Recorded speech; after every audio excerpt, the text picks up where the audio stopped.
బయటికి తిరగాలన్నమాట, ర్యాలీ చేయాలి. తిరంగా మన దేశ గౌరవం, దాన్ని ఎగరవేయడం మన హక్కు. Our flag, our pride, our responsibility. ఇలాగ మనం ఈ తిరంగా తాలూకా గొప్పదనాన్ని చెప్పుకుంటూ మన భారత జాతీయ పతాకం తాలూకా గొప్పదనాన్ని అందరికీ తెలియాలి. ఎక్కడో ఎగరేస్తారు, పాఠశాలలో ఎగరేస్తారు, ఎక్కడో ఎగరేస్తారు కాదు. ప్రతి భారతీయ పౌరుడు కూడా దేశభక్తిని చాటుకునే విధంగా మన ప్రభుత్వం మనకి 2022 నుంచి అందరి ఇంటి ముందు కూడా ఎగరవేసుకునే హక్కును కల్పించింది. ఇది నిజంగా గొప్పదైనటువంటి కార్యక్రమం. ఎంత ప్రతిష్టాత్మకంగా మన గవర్నమెంట్ తీసుకొచ్చింది కాబట్టి దీన్ని ప్రతి ఒక్కరు అంటే 75 వసంతాలు జరిగిన తర్వాత జాతీయ పతాకాన్ని అందరూ వ్యక్తిగతం చేసుకోవడం అంటారు దీన్ని. పతాకం అంటే కేవలం వస్త్రం కాదు, ఇది మన స్వేచ్ఛకు చిహ్నం. ఇది మన స్వేచ్ఛ స్వాతంత్రాలకు చిహ్నం ఇది. కాబట్టి ఆ స్వేచ్ఛను మనం కాపాడుకోవాల్సినటువంటి అవసరం ఎంతైనా ఉంది.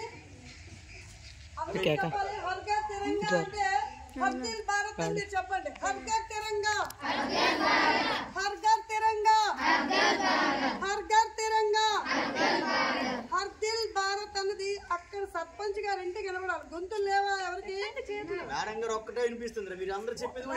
ఈ రోజు ఇంత స్వేచ్ఛగా మనం ఉన్నామంటే ఎందరో ప్రాణాలు త్యాగం చేస్తే ఇలా ఉన్నాం. ఎండకి వానకి మనం భయపడకూడదు. హర్ దిల్ భారత్ అని మీరు గట్టిగా చెప్పాలి. హర్ ఘర్ తిరంగా, హర్ ఘర్ తిరంగా, హర్ ఘర్ తిరంగా. ప్రతి ఇంట పతాకం, ప్రతి హృదయాల్లో దేశభక్తి. నేను ఒకటి అంటాను, మీరు రెండోది అనండి. ప్రతి ఇంట పతాకం, ప్రతి హృదయాల్లో దేశభక్తి అనండి. ప్రతి ఇంట పతాకం, ప్రతి ఇంట పతాకం. ఇలా చేసుకుంటూ మనం ఊర్లోకి వెళ్ళి ఊర్లో గ్రామస్తులకు అవేర్నెస్ కల్పించవలసిన అవసరం ఉన్నది.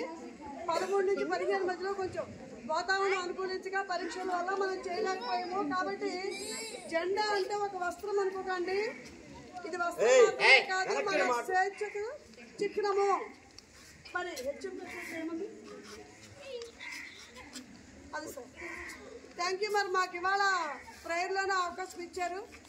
ఎంతో మంది వీరుల త్యాగ ఫలం ఇది. కాబట్టి వాళ్ళందరూ దీనిగా మనం మరవద్దు అని నేను అంటాను. మహనీయుల త్యాగాలు మరవద్దు అనండి. ఇదే లాస్ట్. మరవద్దు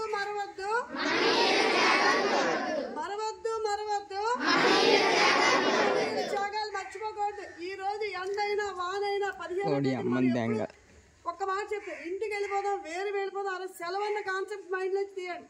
వాళ్ళు ప్రాణాలు పోగొట్టుకున్నారు. ఒక్కసారి ఇలాంటి రోజైనా వాళ్ళ గురించి తెలుసుకోకపోతే మరి ఇంకెప్పుడు భావి తరాలకు తెలుస్తుంది. ఆయన ఎవరో అదేమో మాకు తెలిసిన వాళ్ళు కాదనే పరిస్థితి ఉండకూడదు. మరి హర్ ఘర్ తిరంగా ఎంతమంది ఇంటికి వెళ్ళి రేపు మీ ఇంటి ముందు ఫ్లాగ్ ఎగరేసుకొని ఫోటో తీసుకొని మీ ఇంటి పైన కట్టాలి. ఇంటి పైన డాబా ఉంటే డాబా మీ ఇంటి పైన కట్టి సెల్యూట్ చేస్తూ ఫోటో తీసుకొని అది పెట్టాలి. పెట్టినప్పుడు మేము కూడా అందరం చేసుకున్నాం. దానికి సర్టిఫికెట్స్ కూడా ఇచ్చారు కదా సార్ లాస్ట్ ఇయర్ కూడా. Okay, thank you sir.